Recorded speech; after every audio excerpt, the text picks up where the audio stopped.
I'm a near-death experiencer. Well, I'm doubly blessed, Joe, because I went to heaven twice. I started to float up, and I was aware that I was floating up.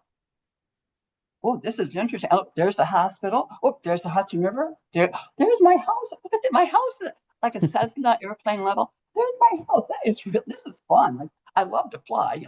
This is fun. And then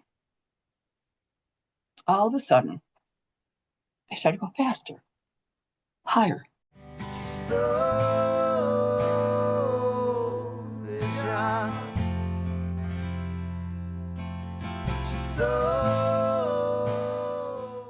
I want to welcome everybody back to another episode of the Soul Inspired. Today, I have Sandra Rose with us. She is a near-death experiencer. We've been chatting before the show. I'm really excited to dig deep into what happened to her and to find out for the first time for myself how her experience happened. So thank you so much, Sandra. I really appreciate being on the show. Well, it's my pleasure to be with you, and I've enjoyed watching your program. So I know that you and I are going to have an interesting conversation. Well, let's start back in the beginning. It's interesting, because we all come from different backgrounds. And I had a really normal childhood. I'm from upstate New York, the Adirondack region, Glens Falls, Lake George. So I was in history all my life, Fort Edward, Fort Ticonderoga, Fort William Henry. There was a part of my life. My mother's house was built in the late 1700s. So colonial America is my life. Well, my family was an ordinary family, middle class working. My dad was a garage man, so I learned about cars and all those things, along with my three brothers. I'm the only girl with three brothers, so that was challenging. But we lived in the country, so we played out in the woods, and we were able to, dam up streams and make tree houses. And childhood was fun. It was a good time. We had a strong faith. My mother came from a religious family in Illinois that went to church at least 2 to 3 times a week. And then she came to New York. We went to a Baptist Sunday school, not Baptist school, Baptist church school bus. And that was okay, but I liked to sing. And back then the Baptists weren't allowed to sing and dance, so Sandy kind of escaped that. But I went back to an Irv Chambers concert, and he was an inspirational speaker. And that's when I realized who Jesus was. I accepted Jesus at an Irv Chambers event. And then I went on to the Methodist church, because you can sing, and I sang in the choir. And then currently, I've been in Presbyterian women leadership for a number of years. My husband and I now attend Bible studies and men groups and things like that. Well, when I was 7, that's when my childhood changed abruptly. It was summertime. I wasn't feeling very well. We'd been swimming, came home. I remember lying in bed, and I couldn't move. And I was not a sick kid. And I thought, oh, I feel awful. My mom and dad took me to the emergency room at Glens Falls Hospital. I remember being placed on a gurney, and then they started pushing me down the hall so fast, and the lights went whoosh, whoosh, whoosh. I mean, they were pushing me fast, trying to get me to the elevator. Well, in the hallway, I stopped breathing. What was happening was my entire body was becoming paralyzed. When that paralyzed, so did the diaphragm. I was not breathing. So I remember a doctor leaning on my chest, and he cut a hole in my throat. There's a trach scar right there where he cut the hole in my throat. And they were able to get me ventilated enough to get me up to isolation, and they put me in an iron lung. Now, an iron lung is a very interesting looking thing. I'm going to tell you about that in a little bit, but I want to go back and go a step ahead, and then I'll come back to this because they all correlate together. Now, everybody hopes to go to heaven, don't we? And we're not afraid of going to heaven. We're afraid of that process where how we're going to die. And those of us that go and come back share a story. Many of them are very similar if you start to listen to us. And I'm a near-death experiencer. Well, I'm doubly blessed, Joe, because I went to heaven twice. The second time was very colorful, to put it in the least. I was 32 years old, and I had been having female uterine problems, and I had a tumor the size of a walnut, just about that big. And they were watching it for a little while. All of a sudden, it grew to be this big in 3 weeks' time. Well, then that was not a good thing. And I'd had bad biopsies and precancerous biopsies and bits and pieces. So even though I was very young, the doctor decided to do a hysterectomy. That was okay with me because I was so happy to be free of the cancer. Well, I remember waking up from the surgery saying, oh, goodness, my life is going to be better now. Whoa, the cancer worry is gone. That afternoon, a nurse came in and said, well, don't you want to go for a walk? Get me out of this bed. I'm ready to run, let alone walk, right? So, and I'm 6 foot tall. And as I started going down the hall, the nurse pulled me back by the shoulders and said, Sandra, stand up straight. Now, my incision was my entire abdomen because the tumor was that big, right? I remember staring, pain, agony. I remember getting somehow back to my room and crawling into my bed. And I went to sleep. Now, a while later, and I don't know how long it was, I woke up, thought, oh my gosh, I feel wet. I've wet the bed. Oh boy, this is embarrassing. An adult woman who wet the bed, right? Well, I couldn't reach the nurse call button because my arm was on an IV board. So I said to my roommate, please turn on the light. I think I wet myself. Call the nurse. Well, all I remember is the color red. Her screams and my screams. My blankets that were covering my body were red, soaked with my blood. I was bleeding out right there. Boom, it was gone. I remember being cold and wet. And then all of a sudden, Joe, there was nothing. I was floating up above my body. And I'm kind of looking up and I looked at, well, there's a doctor down there working on me. This is me up here in the top of the room. That's Sandy down there in the bed. I really didn't feel any relationship to her other than that. That's interesting, but I don't hurt up here, so I like being up here. And then something caught the corner of my attention. I looked up, and I know, mentally, intellectually, rooms have ceilings. But all of a sudden, this is what I saw. This was an aperture in the ceiling. And for no effort of my own, I started to float up. And I was aware that I was floating up. Oh, this is interesting. Oh, there's the hospital. Oh, there's the Hudson River. There's my house. Look at my house, like a Cessna airplane level. There's my house. This is fun. Like, I love to fly. This is fun. And then all of a sudden, I started to go faster, higher, up into where the jets are, higher and higher. Well, I know other NDEs talk about a white tunnel, a dark tunnel, a white void. I saw something very similar to what Bill Letzen saw. I saw stars. I was going through star fields. It was the most beautiful, gorgeous star fields. And just zooming through space. I don't know how fast I was going. I don't know how long I went or how far I went. But it was beautiful. And it was exciting to me. After a while, and I don't know how long it was, I started to slow down. I could see I could see a light way up ahead. And I started to kind of go towards that light. As I got closer, this is about what I saw. This is the best picture I could find of what I saw. I saw a bright, bright light as I came over this curve. Well, looking down as I got closer and I slowed down, oh my gosh, it was a city of glistening spires. There was like a large, very endless, beautiful wall around it, and these spires in the distance. And as I got closer, I landed. I don't know whether I had feet or not. I don't remember. I remember kind of landing. I guess that's the best word I can use on the grass near the entrance to this big wall. Now, we always wonder who are we going to see when we die, don't we? I thought maybe my ex-husband, who I love very much, Mark, who died. No. My young brother who died at 17. No. It was my grandfather. Now, that is interesting at the moment. But now that I think back, it wasn't so interesting. It's logical. He had died unexpectedly when I was a teenager. I was one of many grandchildren, but Grandpa Jim Dool always treated me with interest. He cared what he had to say. He shared his horses with me. He was very nice to me. But I never could tell him thank you because he was in the hospital with a circulatory problem in his legs. And they had amputated one leg. And they had come back the next day and said, you have to lose the second leg. Well, My grandfather was a handsome, proud man, and he said no. He somehow willed himself to die. Oh, he was gone. He was dead.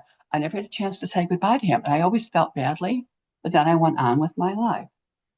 Well, when I saw him, he was younger and he had two legs, but it was my grandfather. He had the same overalls that he wore that I knew. So he made himself recognizable to me, the same voice, the same eyes, the same smile. Well, I thanked him for his kindness. And then he took me into this gateway, into this first garden. Now, I read somewhere it says, heaven, you cannot describe heaven to a person who's never seen because it is so impossible to describe. And that's truly, when you talk to us NDEers, you cannot possibly do that. It was just so beautiful. So I'm going to try to describe to you how I saw it in my words that are very simple. Everything seemed to glisten. The leaves, the grass, the flowers, and they were pulsating with energy and life. They were just so pulsating. It was beautiful. Flowers of every color and every fragrance, but they all melded together. It wasn't overwhelming. Our words do not have proper words to describe it, but I remember the fountains and their tinkling sounds, and I wanted to touch everything. And then he walked me into another garden. And again, I could hear music in a distance. I did not hear voices, but I heard music and I saw the spires that I seen from above. And then he walked me down another colonnade and came to a building that had a door that was open. And it was very bright in that doorway. Now, this is where Grandpa says, Sandy, I have to leave you now.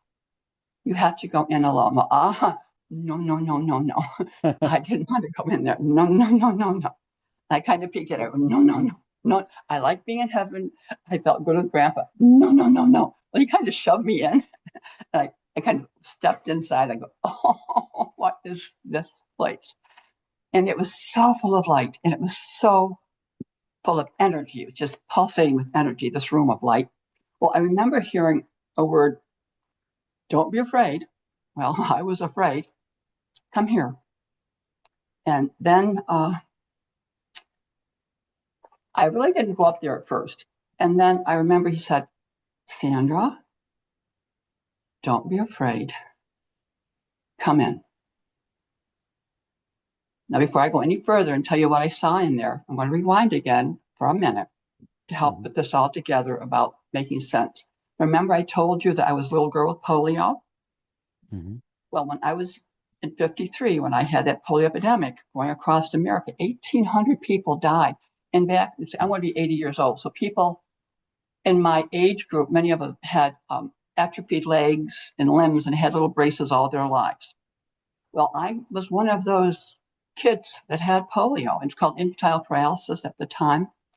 And I told you I wasn't feeling well. I was put on the gurney and the doctor did the trach and took me up into an iron lung. Have you ever seen an iron lung, Joe? I have. I've seen just through my own research, I've seen what they look like. They're quite scary looking. They look like huge. Yeah. Wow. A submarine, right? A submarine Yeah. and your head stick, they pull you out and then slide you in, a membrane around your neck and portholes. It's a pressure. So the pressure comes in through the machine and it presses your chest down. The pressure releases, your chest comes up. It is an external lung. It really is an iron lung. It's the only way to keep me alive. Now, that was on a Friday. On Wednesday, there were 10 kids in Glens Falls, New York with polio. Now, that is a lot of kids in one little town, isn't it? Mm-hmm. On Wednesday, there were the 10. On Friday, there was one left alive, me. And Dr. Friedman called my mother and said, Mrs. Dooley, you need to come to the hospital. We're losing Sandy too. So she went up to the hospital. Now, when my mother died in 2006, just before she finally told me about what happened, she would never talk about it. I knew that I had polio. I knew a lot of things about it, but nothing specific. She would not talk about it. But before she died, she told me. She and Dr. Friedman, a nurse, sat in my room and watched me die. I had, they turned off the iron lung. I was gone. My little pink face had turned almost ashen. She had been in there that long. And it had gotten a little bit darker in the afternoon, she said. And then all of a sudden she heard clunk. She heard a noise coming from the silent iron lungs. The room was silent. The machine was off. She peeked in one of the portholes, and I was kicking the side of the iron lung. I was back. So they ran, got the doctor, got the iron lung going again. And after many miracles, I survived. Now, spinal bulbar polio affects your brain, affects all of your muscles and everything. I had to learn to walk all over just like an infant. And I had to learn to talk all over like an infant. So with many, many months of rehabilitation, I came back to my class in school. Now, okay. And I always felt guilty. Why did Sandy Duell live and the other 9 kids died? I was just a regular kid, nobody special, I didn't think, but it always bothered me. In school, I had a little bit of a weaker left leg, and that's the only part that bothered me, plus my trach scar, which didn't bother me. So she didn't want me to play in sports because she was afraid I might fall down. I was 6 foot tall. I was great at basketball, but no, I might. So I felt more embarrassed sitting on the bench. Well, finally, I got to play volleyball, and I'm a pretty good spiker back in my day when I was a kid. Well, anyway, now that we have you back in this place, let's go back to heaven, shall we? Yeah. I told you that Grandpa had walked me up to this building. I was in that room. I was scared. I was alone. He said, don't be afraid. I was afraid. Then he said, Sandra, don't be afraid. Come up here. The voice softened, and all of a sudden, I didn't feel afraid anymore. And I walked towards, in this power energy area, there was one more powerful than the other. And I think what God did was he put himself into a form that wouldn't be terrifying to me. Think about this creature who created the universe, who created, our little baby pea brains can't begin to imagine what God is like. But yet he'd be scary, I'm sure, if we really saw the energy of this person. I felt his energy. So he said, don't be afraid. And I felt like he was looking into my soul, right through everything about me, right? And I felt comfortable with him. I felt love. I felt compassion. I didn't feel any judgment. I didn't go through my life story of anything like that. He asked me a question. You were given a second life. Remember, I had polio and he let me come back. What of value have you done with your life, Sandra? Have you made a difference in someone's life? Well, I had my 3 kids. I thought I was a good mother. I tried to be a good wife. I tried to be a good daughter to my family. But did I make a difference? I don't think so. So I thought, well, I don't know. I had my 3 children. Eric and Katrina are twins, and Bobby, and they were in their early teens. And I knew I could stay in heaven, but I wanted to go back to my kids. I was divorced from their father, and I really felt that I might be better in their lives too than just their dad. So I thought for a while, I can't think of anything, but please let me go back. I promise to make a difference, God. I promise to make a difference. Well, zip, poof, shazam, wonk. I was back in my bed. Oh my gosh, did I hurt. But after many, many blood transfusions and time, I did get well. Now, I was surprised to have gone to heaven. I really was. Joe, I had the Baptist childhood and the Methodist teen years and all those things. I know the commandments, and I know that God forgives us for our sins. Mm-hmm. I never expected God to forgive me. Why? Because, and let me tell you why. This is very hard to talk about, but I know it's important that I do. 2 years before this surgery and that colorful NDE, I had committed a sin that I thought was truly unforgivable. It's painful to speak about it, but I need to. In 1977, I met a man named Carl. I fell in love with this man. He was Mr. Charm. He was everything a woman would like to have. He is fun and sweet and thoughtful. And he made me feel beautiful. He made me feel wanted. He made me feel cared about. And we did fun and spontaneous things. Well, I was sublimely happy. And I was looking forward to this was Christmas time, our February wedding. Now it was Christmas Eve. And Carl was coming down. Well, I was expecting that diamond ring because you're going to be married in February, right? So he came in, Mr. Jolly, gave us all presents, no ring. And he said, I have something I need to talk to you about. So we left the kids in the living room and we went into my dining room. I said, oh, okay. Well, I have something special to tell you, Carl, but you go first, right? Yeah. See, I was especially happy because I had just found out I was pregnant with his baby. Now, he had been married before and had adopted adult children. So this was going to be his first child. And I was really excited about that. I didn't mind that my family had disowned me because I love this man so much. Well, Carl said, I like you. You like me? I asked. I think I love you. He said, you think you love me? I can't handle having teenagers again. Just can't do it. We need to stop seeing each other. What? Wow. Stop seeing each other? Now? Yes. I was in shock. He got up and walked out the door. I thought, oh, this is Christmas Eve. These are my kids. I'm such a fool. Okay, keep it together. Go in and talk to the kids. Send them off to bed as everything is fine. I went to my room. Forget Kleenexes. They don't work. Washcloth is better. And then I just cried into my pillow. I sobbed and I sobbed and I sobbed. How am I, as a single mom, going to take care of my 3 children, a new baby, hold my job, keep my house, and pay my bills? Carl has left me. My family has disowned me. And there's nobody in my life but my kids and me. What am I going to do? That night was the lowest and most painful moment in my entire life. I decided to end my life. I had every intention of killing myself. This is not a call for any, this was, I was beyond. I hated myself. I hated everything. I took enough pills to kill me.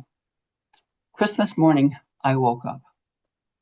Oh, was I sick and in pain. That baby died on Christmas morning. I miscarried that baby on Christmas morning. Talk about feeling bad about yourself. I began to grieve that baby, grieved who I was before I met this man, stupid for what I had done for this man. But I'd never told anybody about the suicide because family was busy with other, and I had no one to see that I was so sick. The kids didn't understand. And I never told anybody about the baby except Carl until I went public for the first time in February of 24.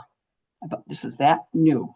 Wow. And I'll tell you about how that happened. When I first started sharing a glimpse of heaven. I'd always been my secret. I'd always felt so ashamed of it. I was trying to be a good person, but I was a sinful, horrible person, so I thought. Well, I thought I was finished with Carl. Well, he turned out to be a stalker. Great, right? He popped up numerous times over the next 4 years, and by that time I had married a man named Mark Young, and I was happy. Well, I'd like to tell you about the last time I did see Carl. I was walking down our street to a little grocery store to get some groceries for the kids, and a car pulled up beside me. Out walked Carl. No, it was in the evening. He had no business being on my street at that time of day. He had to have been watching me again. And he got out of the car. And he said, I miss you. I love you. I want you in my life. You what? Get away from me. Are you out of your mind? And he went on. I said, stop. Remember that Christmas when you told me you couldn't stay with me? I have something to tell you, Carl. I was pregnant with your baby, 3 months pregnant with your baby. And I thought you would be happy. And instead, you walked out on us. Because of that, I almost killed myself. I killed an innocent baby. And I almost destroyed the life of my children. Get away from me and don't ever come near me again. I never did see him after that. Here's the important fact about it all together, Joe. My near-death experience came 2 years after that terrible suicide. People think that with suicide you can't go to heaven. I did. They only started talking about this in February of 24 when I gave that first talk. Well, I'll tell you, uh, my legs were shaking and a quaking, but I knew I had to get on and to learn other things. Well, there's just something you don't know about. I'm going to surprise you with another encounter with the holy entity. This one now is going to tell you about something very amazing and surreal. In that time of trying to find myself to make a difference, I did study groups, Bible groups, and I went to retreats. Some were, here and there and whatever. This was Easter Sunday weekend, and it was a special one, 1980. There were 20 members of the same church going. Usually we're the facilitators. This time we are the attendees. So normally I drive, being a personality. Nope, important. I did not drive. Barbara drove, so I did not have a car. Now, Sky Farm Retreat Center is in the Adirondack Mountains, up on a mountain, half up on a hill. So it was raining and drizzly, and there were clouds around when we got up into the trees. It's a beautiful place. We walked into this beautiful building, fireplace going, lovely log building type of thing. And we had a pleasant dinner, and we socialized. And we went into this classroom. We got our tablet and our pens and a list of questions. We're going to journal. That was how they were going to do this. Okay, fine. I'm used to doing that. No problem. I had started to journal to put myself together. Oh, and by the way, the facilitator says, this is a silent retreat. No talking, no conversation between anyone, husbands or wives. Well, I'm fine with that because my kids go with their dad. In fact, it was raining, and I sent my kids off with their rain gear, but I forgot to pack some for myself. Well, anyway, that was okay with me. So I thought, fine. I didn't have any rain gear. The other people were going outside with their rain gear on. It was kind of drizzling out. Well, there's this beautiful, big old comfortable chair over here, and there's the fireplace. Fine. I'm perfectly happy getting to know Sandra. Okay. I sat down in this big old comfortable chair, and I started to look at, and I don't remember what the questions are, but I started to do this with my hands, and I started to kind of wiggle around, and ooh, what is the matter with me? I got these horrible chills. When I'm afraid, I run or I flee. Now, I was going to get up and run home. I live 50 miles away, but at that state of mind, whatever those questions were doing to me, I was so afraid. I did not want to be there. I did not want to share anything with anybody.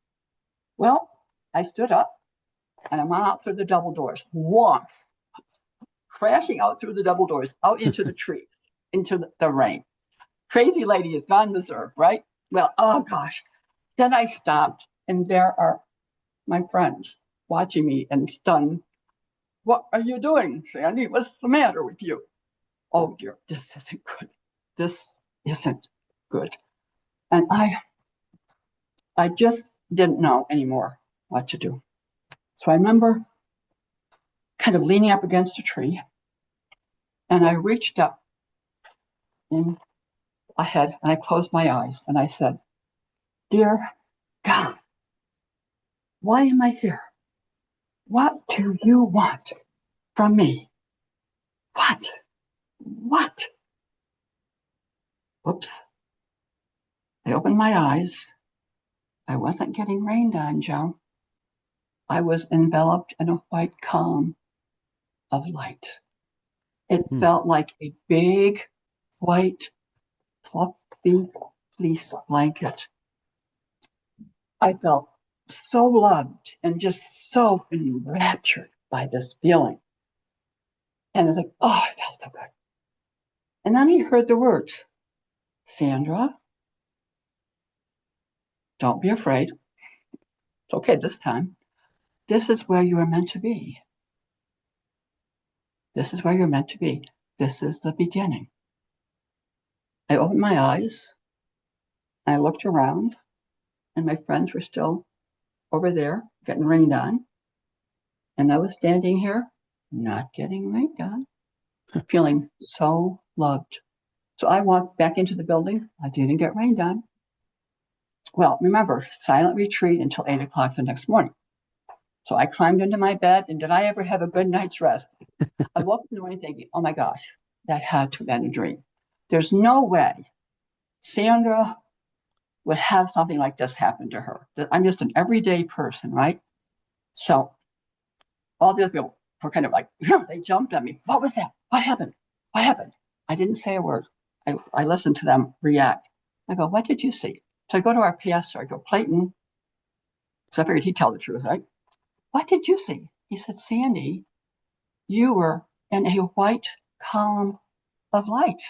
You were completely enshrouded. You looked beautiful. You looked happy. You were glowing. Wow. So I said, did you hear any words? No. So I go to his wife, Shirley. No words. They all said yes. They all saw the light. They saw that I didn't get rained on. They never heard the words. So I told them what it was. Well, Clayton, it was Easter Sunday the next morning, right? So he said, would you please go to the pulpit and tell our congregation what happened here? So this is the first time I've ever spoken publicly. So talk about shaking and quaking. I only talked about that experience. Mm-hmm. That was so unbelievable. Well, I knew it was the beginning, but I still didn't know what direction to go. And he said, this is the beginning, but where do I go? I keep see, Sandy tries to figure out which way to go. I don't listen. I try to figure it out. No, you have to listen. Well, I went to more study groups and I wanted to deal with the grief. So I still felt lost. Well, I became very depressed and I was able to get psychiatric help. And it was diagnosed as borderline personality disorder, which caused a lot of havoc in my life. I was a miserable person. I was just so unhappy and I was not a nice person to live with. Well, being an A personality and a visual personality, I had to give my problem a face because I couldn't just say it's me having this problem. So I decided to make it a nasty purple dragon. Now, this purple dragon in my mind was on my back. I could not get her off my back. I went to 2 different psychiatrists. I still could not get my life together. I still was struggling. I was still fighting. Well, finally, through the grace of God, I met a man named Dr. Charles Benzel, and he knew how to push my buttons, and he did. And he got me to deal with the things go way back early in the year, early childhood, the grief about being the only survivor. That survivor's guilt is terrible on a child and on an adult. The baby, this guilt, I wouldn't let it go. I kept holding on to it. And he taught me how to let go of it, how to deal with the emptiness and fill it with things in my life. And I was determined to be that old purple dragon. And, with his help, I did. And I found my life more fulfilling. So for the first time, I realized that my past had the power to undo me if I allowed it to. Mm. It can't hurt me unless I let it. And I said, no. Well, my life's purpose changed after the ND and that retreat. And I felt good. I thought I was doing the right thing. I joined High Peaks Hospice. I had an actor from Hollywood as my patient. Oh, he was so much fun. He and I sang to the group. He was just wonderful. I was so glad I got to be a part of his passing. I worked with Saratoga Hospital. I created a daycare program for depressed women and introduced them how to manage. I thought that was doing God's work, right? No, not right. I spoke to small church groups and widows groups. No, I'm still missing it somewhere. What's going on? What is going on? I kept searching. It never felt complete. Well, I told you earlier, sometimes God hits me in the head with a rock. Well, on May 22nd, 2023, the lights came on and hit me in the head with a rock. I suffered a fall that normally kills people. I told you I'm 6 feet tall. I was going into the front room to get the swimsuits to go to the pool. And for some reason, I started to kind of pass out. Now, 5 months previous, I just had spinal surgery. And when I woke up, like, wait, oh no, I'm falling backwards. I've got to save my back, right? Well, I went down like a tree backwards. My head hit the glass door, clunk, clunk. Oh, that hurt. And then all of a sudden, wonk, onto my wrists on my back. I broke both of my wrists, 2 vertebrae in my back, and 2 compression fractures in my neck, and a severe concussion. Well, that slowed me down, didn't it? It stopped me in my tracks. Well, then what could I do? My poor husband had to bathe me, shower. I couldn't eat. My hands were the size of hot dogs. He had to feed me like a baby. I thought, okay, I'm I'm still alive. My doctor says, Sandra, people seldom ever live with a fall like this. You did. Because he knows my story. He said, there's something else you have to do. I don't know why this is happening to you, but it did. So, okay. So I'm sitting here. My bed overlooks a pond, the window out of a pond. I'm sitting here with my arms in splints, right? I'm going, dear God, what on earth? What more? I mean, my body hurts. I hurt. I feel empty. I feel devastated. I feel worthless. What on earth do you want of me? Well, he told me. I heard the words just like you talking to me. You're going to get up. You're going to get well. And you're going to tell your story. The whole story, not just the NDEs, the whole story. And that same voice, he said to include specifically the Christmas Eve and the baby and the suicide, your mental health struggles. And he forgave me and he loves me and his promise of everlasting life. I had my husband write down everything that God was telling me. Most of my outline is the words that he gave me, but I couldn't write, so my husband did. I never wanted to tell the story because I felt ashamed. But God told me I had to. So I go, no, yeah, no, yes, no. I didn't want to say, well, okay. See, I was afraid to speak in public because I'd had a stroke 4 years previously. And sometimes I have trouble with my words. The words come out wrong. I speak off a little bit. So that was my excuse to not do it. Well, no, I pray before I speak, and usually it's pretty good. The excuses to remain silent, God just kept saying, no, get up, get well, get up, get well. Well, okay. It started to turn a little bit, except I couldn't get over the neck pain. I was in this big neck brace that following November. So I went to have an MRI at the radiology office. I'm sitting here in this full neck brace. Oh, I was, God, what do you want me to do? Well, I got to get well. How on earth am I going to get well with this neck? Because I don't want surgery. I was going through all the negatives. Well, next to me was a woman with the very same neck brace, holding her head the same way I was. So I go to her, just think, when we go to heaven, we don't hurt. She goes, do you believe in heaven? I go, yes, don't you? And she said, yes, but why do you believe in heaven? I said, because I've been there twice. You what? I've been there twice. She says, do you know Deb Davis? I go, who's Deb Davis? Well, she has a group in Cocoa called Science, and it's the International Association of Near-Death Experienced People. And they meet every month, people like you. I didn't know there was a group like me. I thought it was like a strange person out floating around. Well, she connected me with Deb, and in January, she invited me to do my first talk. We'll talk about, the video is on their website. You can see my voice quivering. You can see my knees shaking the first time I did it. Well, I had the pictures that I show you now, I had on a slideshow up behind me as I was talking. And my daughter, Katrina, was running the slideshow. And God sometimes gives me a message, and it may be in the middle of something. It may be in the middle of our conversation today. Well, in that conversation, all of a sudden, God said, you've got to talk about how you healed your broken heart. That is a process that I never learned from a doctor and didn't learn from a book. It's how I was able to teach myself to heal myself because I was so broken. And what I do, it's a visualization. We all have heartache. We all have pain. And when I give a live presentation, I'll give my heart like this. And I'll say, hold that heart against your heart as I tell you about it. They all get a little bag of a heart and stones. And I'll tell you about that later. Well, they start to talk about how do you heal a broken heart. Picture this, Joe. This is a heart, but like an Advent calendar box, all those little drawers with little button holes to pull them out with.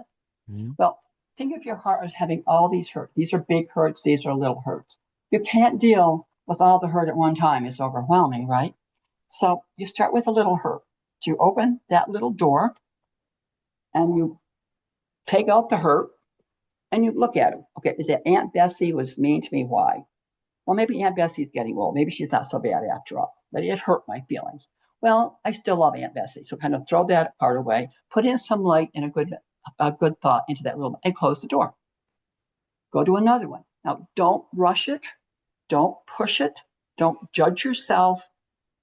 Allow yourself to flow with it and deal with it. Little by little, box by box by box, you'll find yourself sitting back straighter. Your chest is opening up and your pain is going away. You've learned how to heal a broken heart. So what I tell to the audiences, don't go put this in your purse or your pocket and let it go. Hold on to it a little bit longer. Now take it home and put it with the kids' pictures on the refrigerator. Put it, we're going to see it every day. Now, remember what you felt, not exactly what I said. What did you feel when I was telling you about healing a broken heart? And remember that. You can go back to that every time you touch your heart. Don't throw it away. And then in that little bag also are a number of colored little glass beads, all kinds of little glass beads. And I'll say, now, that story that I gave you, share it with your friends. In one of my counseling sessions, we were asked to do, imagine yourself as an inanimate object.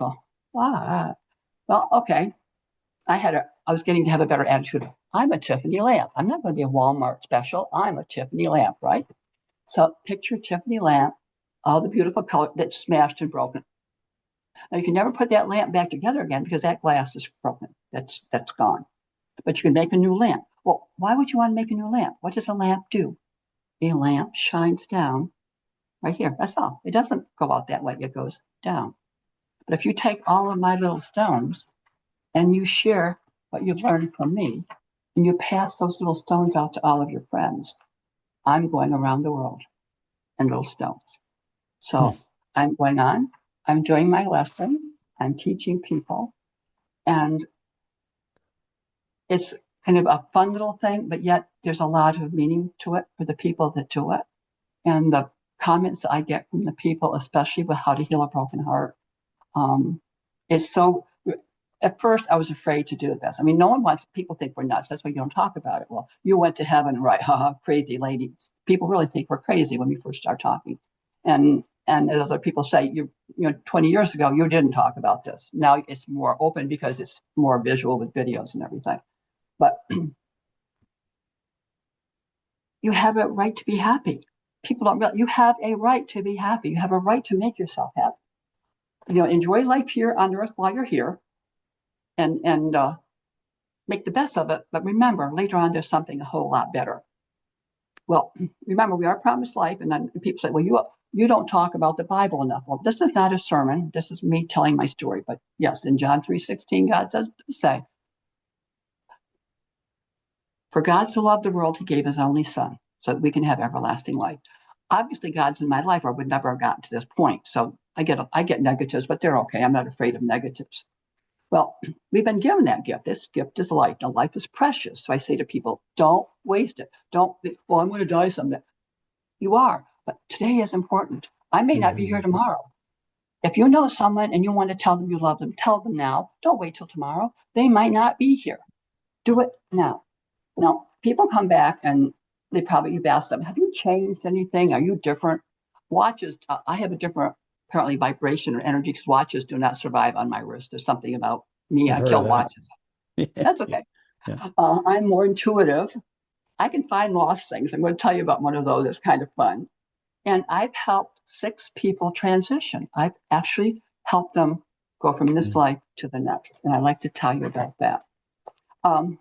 The first example about finding things, my husband Bob and I had only been married a couple months, and he was over at our hunting camp building cutting wood and putting wood in for the hunting season. And he had a big fire going in the wood stove. And then he went on to work, and then he got to work. He realized he had lost his wedding ring. And I've been married 3 months. It was important to have the wedding ring. He called all upset. They had torn the sinks apart at work. They couldn't find the ring. I said, it's okay. It's Bob, we can get another ring. So wait a minute. Bob, the ring is in the fire. Well, Sandy, I had a fire in the wood stove. Bob, the ring is in the fire.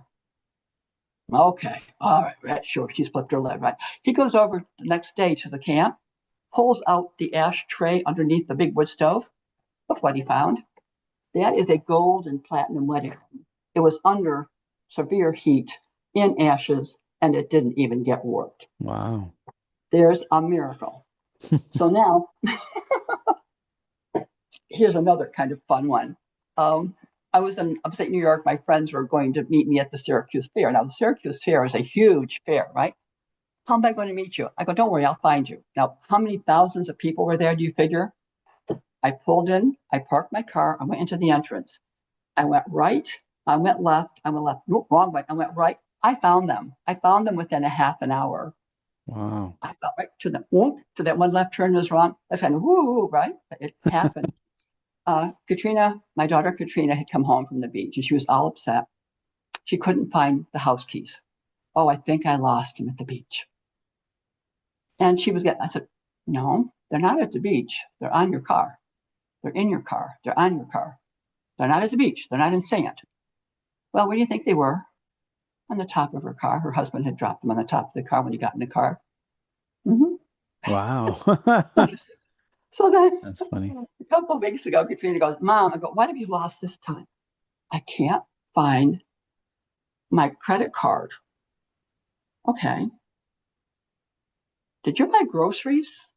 Did you go to the No, they were delivered. But I see your credit card in a Walmart bag, that color Walmart bag. Well, I had a Walmart delivery in the garbage. I go get them, go get them, go get them. And sure enough, there's her credit card in a Wow. Walmart bag in the trash. Now, that doesn't happen all the time. And I find it kind of fun. That's a fun thing. Mhm. But then I'm going to calm it down a little bit and tell you a little bit about the more serious thing.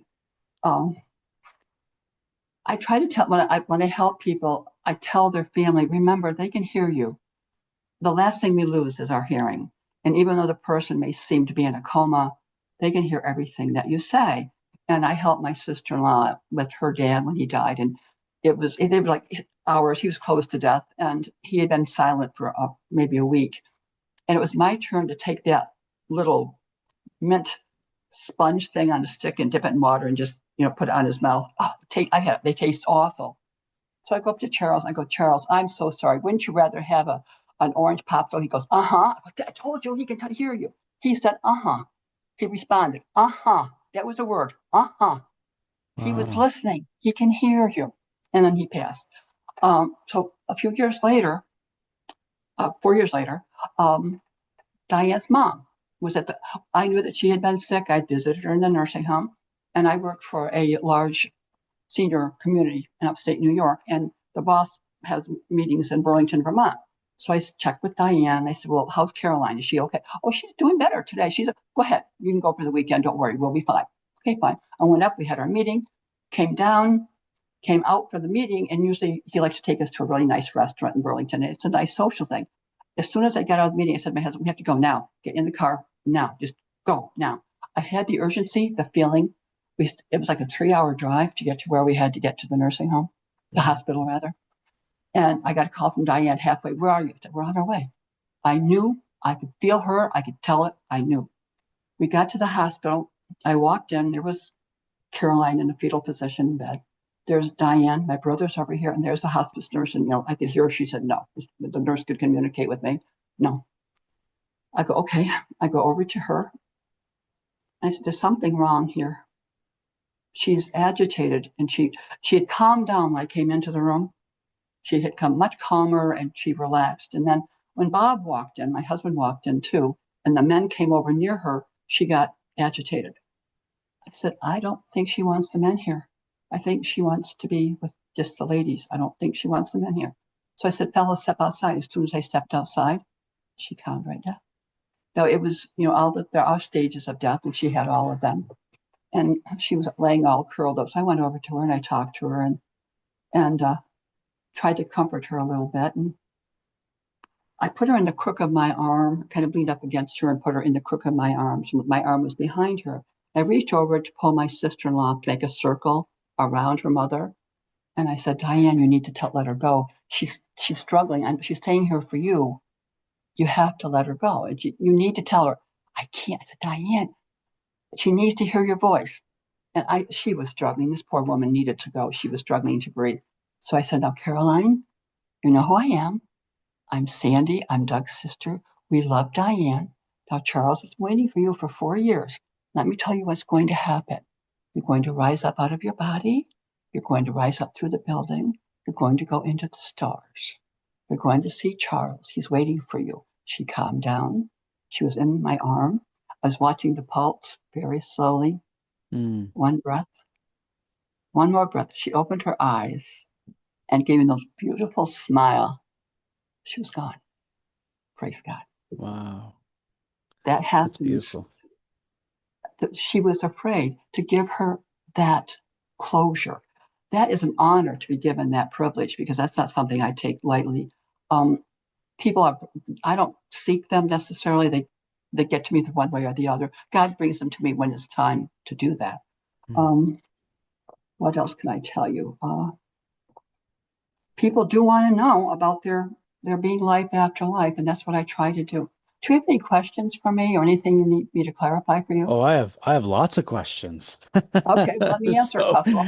so first of all, I always honor everyone's story. I really want to thank you for telling us the your life story. It's not just your near-death experience. It's a lot of what you've had happen in your life. And like I said, I don't know if you recall, but there are a lot of people who've had these experiences and they do struggle in telling their experience. And I feel like there's a moment when there's no question any longer. And you do kind of, I've mentioned it before on shows. When I started this show, there was a fear. I initially had a fear. I remember I wanted to start a podcast and I thought, oh, I'm a musician. So do I do it on music? And it was an immediate no. Like a no, and I thought, well, why? Like, kind of like a child upset, kind of like, well, isn't that like, wouldn't that be what people would want to follow, And it was more, no, you know what you're gonna do kind of thing, feeling. Because I don't hear audible, it's just a feeling. And then the next fear was, oh, great. So now fans are gonna know what I'm into. Family might question my sanity. All those insecurities started to come up. And it's the same thing. And I had to say, you know what? There's no question here. There's no other way. This is what's happening. It was it was certainty. So I would encourage anyone has these stories, if there's a certainty about it, it feels so much better to let it out because it just it gets you to the next. Okay, now you've done that. Now you can move to the next stage of whatever it is. I don't know if that makes sense to you, but I, Absolutely does. yeah, Absolutely, and yes. and I think that you're really good at showcasing that in your own way of describing your entire life story and the things you've gone through. I do have a number of questions. Some of them can be, just simple answers, but because some of it might get deep. But, I hear about people who meet someone on the other side. It was your grandfather that you met. And I've had other people who've jumped out of their body and seen an entity that they realize were probably part of a family line at one point, but not from that current life. Like there's all different people that meet people on the other side. Mhm. And my question is that in part, do you believe that's in part of what we would call like a guardian angel as well? Or is this just someone who would be there to greet you and help you kind of transition? What are your feelings around that? Well, it could be guardian angel. I know we have spirits around us. I don't have that ability to see them, but Hmm. they're there to help us and to guide us and all of that. I do believe that people have been here on other lives. I've been here before. Sometimes you go into a museum and all of a sudden something that should not seem familiar to you does. Mm. It's like, oh my gosh, or some of the dreams that you have. I lived in this period, and okay, that's interesting. I wonder what I want to come back next time. But I do think we have died before, but we don't remember it. Hmm. I don't think that we have lived other lives, and I know I've lived a couple, and this one's here for a reason, and I'm living it for the reason that I'm meant to do to learn something and to share something. But I do believe in guardian angels. Grandpa, it could have been a guardian angel in a form that I would not be afraid of, too, again, because Hmm. uh, I didn't see any. I'm a little bit envious of people that have gone into heaven further than I did. They were able to see more of the heaven, see more people. I didn't. I saw God, which is a big thing, but I didn't see other people. But I know I've heard people say your pets are there. They've seen other many other relatives. That wasn't what I was shown. That apparently was not what my purpose was to have that visit, Right. to meet God and to come back with this message. To know that I could have stayed. That's the important thing. I could have stayed, but I asked to come back. But then I had a promise I had to keep. And it sounds like your grandfather was a form of safety and comfort that you needed at that moment Mhm. because for you to continue on to this moment that you needed to have with I God. trusted him. There was a Trust. trust value that came in. So, okay, so I was questioning that. The other thing was, yeah, I always love when I hear people describe heaven because they talk about, the plants and the everything glistening. And I've heard Mhm. this before. This is not the first. I've talked Oh, to hundreds and hundreds of people now that have done this, had this experience, and I can't help but, I look around sometimes at some of the pictures we have in this world and I go, did we bring that here? We must have tried to incorporate that into this physical realm so that we could have some memory of this other side. Do you think of the resonate with flowers that? and the insects. These things are incredible. Some of these flowers that animals look like a flower. It's incredible what is out there in Right. creation. And maybe there is a transfer. I don't know. Yeah, absolutely. Did it feel real? Absolutely. As It was, as I real touched, as this and tangible as this, yes, or just yes. different? The flowers, the trees, the wall, everything, the building. It was real. It wasn't, there's nothing fuzzy about it or furry about it. It was real, concrete. I'm not sure why there's a theme I'm trying to go through with a lot of my ND ears that I talk to, but I'm really trying to differentiate the difference between an experience of near death and a dream. Mhm. And I'm wondering if you can kind of, if you look at your dreams in your life, I'm sure you've had some different dreams that have stuck with you, and wondering if it's the same feeling as when you're in a dream, or does it feel actually more like an actual real event? More like an actual. I had a really interesting dream last night, which I woke up. I'm glad I woke up because it was a death of a person that I know. But dreams stay a little bit, but when you go to heaven, you never forget it. It almost becomes imprinted in you. It's so real, so strong. Dreams are soft edges, and going to heaven was really very embedded in. No, it wasn't medication. No, it wasn't drugs. It was what happened to me, and it's real. Dreams sometimes are nightmares. People talk about seeing the devil and seeing hell. All I saw was what I tell you I saw. I didn't see anything other than that, and that's all I tell you. Did you have any overall feeling that had you stayed and continued on, you would be okay? Like your energy of Sandra or whoever, that's the name of you here, but the energy of who you are, that did you have a feeling like you would be okay? Did that come up at any time? State, and my children probably would have been okay. They're really quite resilient children at the time. Um, I thought I would be better for them. I'm not sure. Maybe I wasn't, but I thought I would be. But I could have stayed, and I think I would have liked being there and done more. But my love for my children far exceeded my interest in myself at that time.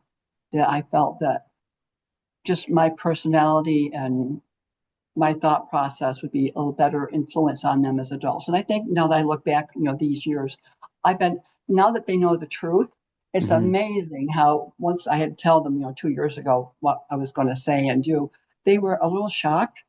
They said, I never liked Carl. They now when I told them, Right. now they remember. They're remembering the situation, and I think they respect me. It, they remember me being difficult to live with at that time. They just didn't realize why. Now that they're adults and I'm at a different place in my life, they Hmm. respect me for it, and they are so proud of the fact that so many people are finding my words comforting. That's Right. important to know. Yes. Well, I love that. And I think that's important for a lot of people. Then it helps with forgiveness too, because it's the Mhm. same, if you can kind of step in someone's shoes even just a little bit, it kind of takes away that because we kind of have this I don't want to say selfishness about us as humans, but we kind of do. We kind of You the do. impact that we've had, we go, oh, just poor me, poor me. But sometimes you have to step in to say, well, why did it get to that point? Why were we there? And Right. that's always been something that's there's one thing I wanted to ask you, and it's kind of a more sensitive area, and it really just is. it's calling me to ask it. So Okay, go ahead. when you had this moment when you lost the baby during this this Christmas attempt, morning. the attempt, right? Um, and all the experience that you've had with the afterlife and these types of things, have you had any insight as to what, how do I question this? Was there any grand purpose to the loss of the baby? Was there any energy of the soul that would have come into your life? Like I bring this up because I've talked to people who've had NDEs and they've met the energy of a baby that wasn't born, even if it's just, pre-birth, those types of things like early birth. I've been told by people that can see my people around me that I can't. They see him and they say it's a boy and that he is with me and he's a part of me.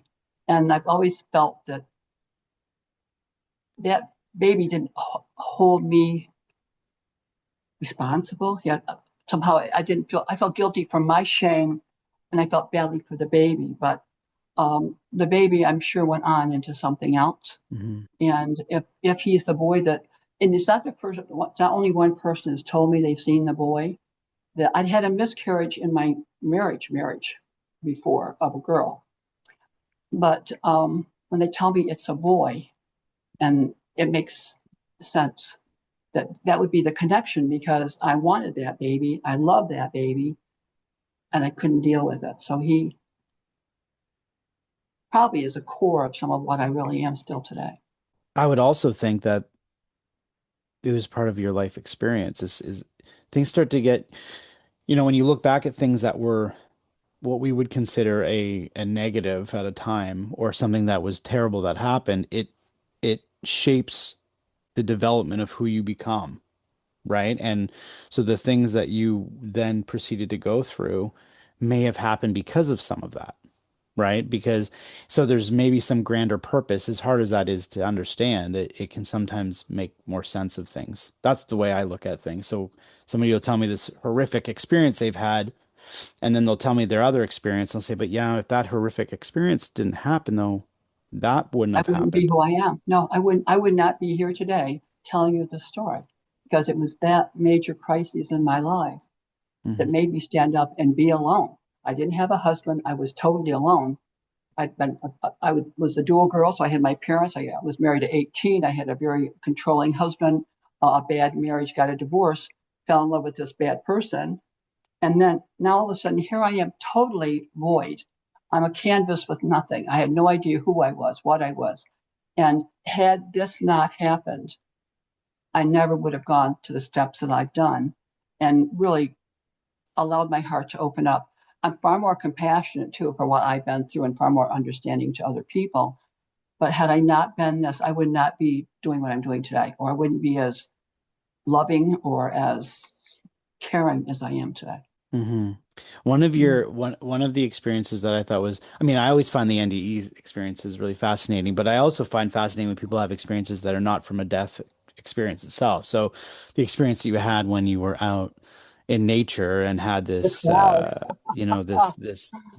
this moment, um, it reminds me of people who've told me about these kind of moments in deep meditation, or I've had a few people have like an I bring it up now, but like ayahuasca is a common thing people will take and when they're at, different parts of their life and they have these type of experiences, but they haven't died, but they still have this experience.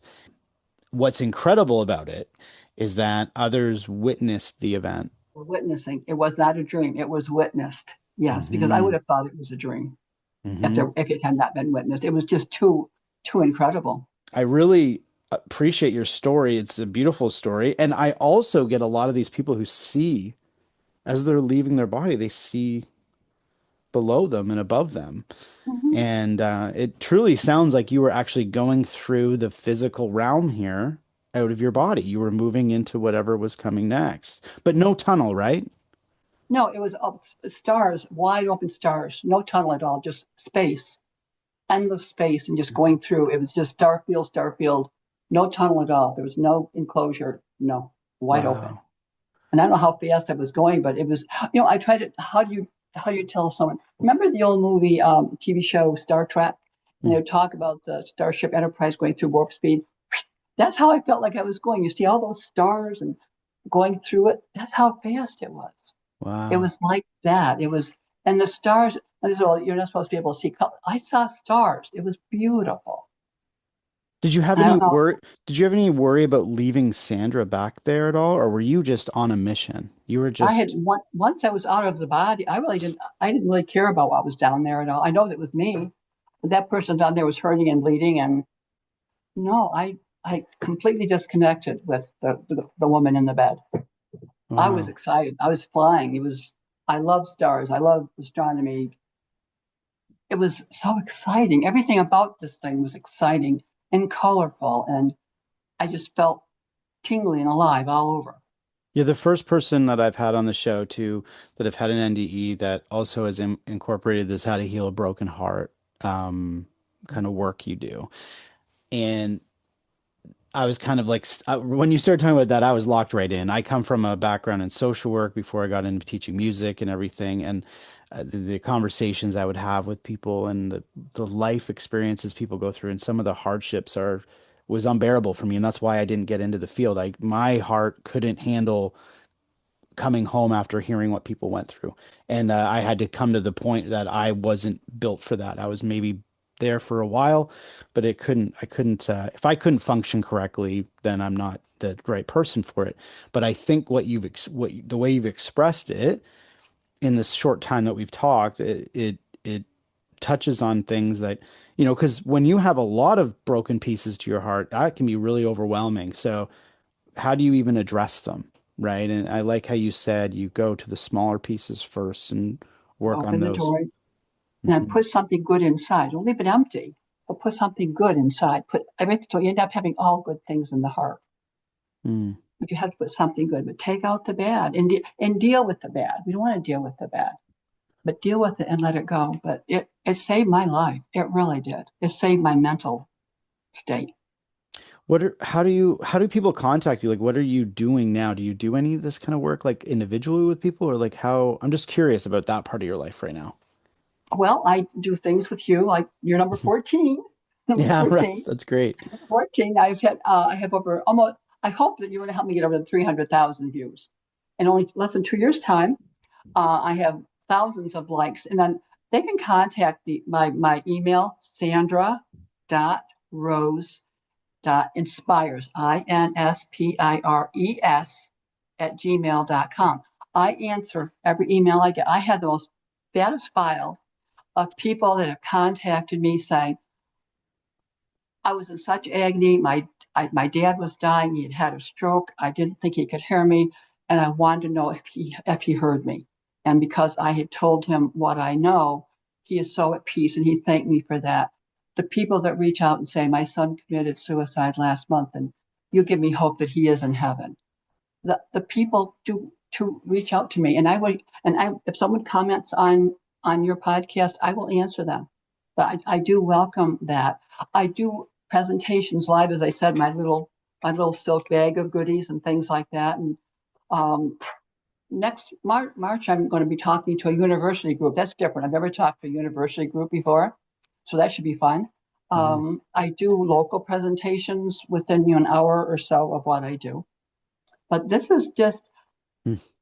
as you said, 2 years ago, I thought maybe I'll get a couple hundred. My TRNA was my first one. And oh my gosh, I had 100. And all of a sudden it became 200, then it became 300. And then I got a call from someone else. And it was the Speakers Bureau that started the whole thing. It was because I had gone to the IANS group. I met Dick Dingus, who is in the Speakers group. He said, Sandy, after you interviewed me, he really wanted me to be in the book. They put me in the book. That's how you met me. Mm. That's how TRNA met me. That's how other people have either seen Tia's or they've seen Jeff Mara or someone that I've talked with. And it has grown into this thing that my daughter says, don't ever say you're done yet. Because I thought, well, maybe I've not done anything for 6 weeks. Well, then I got a call from you. I thought, well, I guess I'm not done Hmm. yet. So I say to I guess I'm not going to die yet because I still have engagements and I have one in March. So I guess I'm still going to be around for Hmm. a while longer. I know that I have made my promise to God. and that I hope that when I do go, I get to stay and see the new adventure he has for me. One of the beautiful blessings I've had from talking to people who have NDEs is it's taught me how to understand the difference between my mind chatter and messages, or yeah, I would say it like that. Hmm. And I didn't expect that part of it. I didn't expect to get that out of this. And as you were speaking earlier, um, I don't know why it came to me, but the thought that came through to me, it wasn't thought, it was direction. It was direct. It said, it makes sense why I was drawn to you. And what I mean by that is this. I'm super busy, like all of us are, like many people, especially people I do multiple things. And so I rely heavily on people contacting me to be on the show because I don't have time. I have a few people that are now willing and wanting to help out and these types of things, which is beautiful. But personally, I don't have a lot of time. And every once in a while, I'll be near the end of my day, I'll be calmed down, my mind will calm, and I'll be interested in this type of information, and I'll just go on YouTube or I'll go on, and if someone pops up that hits me, I immediately, if it attracts me, I go right to it. How do I get in contact? And you are one of those people. But when I say it's rare, it really is. I'm not one to go on each night and send 20 emails or it's probably a once every couple weeks thing, if that. It's rare. So the reason I say that is you've had the feeling and message that this is work you're to do. And I Hmm. feel like I'm a conduit of that. Like I'm someone that was Absolutely. like, okay, I'm being drawn. It's Mhm. like fireflies. It's like a drawing. So and that came to me very clearly. It was no question. So I wanted to make that clear, and this is still on the show, telling you that personally to you that I know there's that God is something. very happy with us today. He's very happy with us because this I'm feeling a great connection with you myself. I hope you feel the same Oh, because it is absolutely. we're Yeah. meant to be here today, and that's good. And Yeah. your listeners are going to see that. They're going to see the honesty and the legitimate of the story and how everybody can feel like we do. That you just Hmm. have to let it happen and listen to God because people don't listen. The first time you hear God, is that God talking or is that a little voice in my head? And honestly, when I was laying in bed with the broken arms, it was a voice. But how do you describe God's voice? But it is a voice. It's sound. You hear the words and you write them down, Mm. and that's what this outline is all done. It's by Him, but He brings us together for a reason. And your day is going to be different. My day is going to be better because I met you. And someone is going to hear this that needed to hear it today. Oh. Yes. Well, that's beautiful. I end each episode the exact same way and ask a simple question, but it's not a simple answer. No, You've been on the other side and you've seen the beauty of it. You've seen what's over there. What is our grand reason why we come and go through the hardships we do here? Why do we come and do this in this existence? we're here to learn something. We're sent here by God to learn something. I don't know who I was before. I think I know who I was before, but I was not. I was in a different place where I didn't have. I was in a royalty situation. My family comes from royalty, and I think I was back in those days. I was not a common person.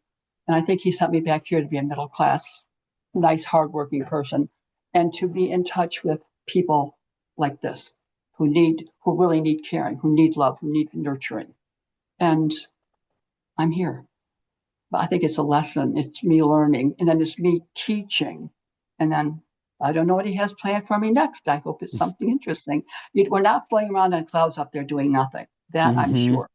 We have a job to do. So if you think you're going to be on a golden cloud doing nothing, don't. God has our little pickle brains just cannot imagine what he has. But I'm excited because every day to me is a gift. I've had some terrible medical situations and I shouldn't be here, but I am. I'm going to be 80 years old this summer. And every day is a blessing. Each day more is a blessing. And if I can touch one more person, it's another blessing. Mm. I've loved all of this. I really appreciate you coming on the show. It's meant a lot to me and it's meant a lot to the audience, I'm sure. So I would encourage anyone that has found this interesting, if you want to reach out to Sandra, I'll put the information on there. People can contact you. I always go to the audience, say, please continue to like, share, and subscribe to the Soul Inspired. The more you can share these episodes, the more we're letting people understand even more about themselves. So if you can do that, I'd appreciate it. But I really appreciate you. Thank you so much for coming on.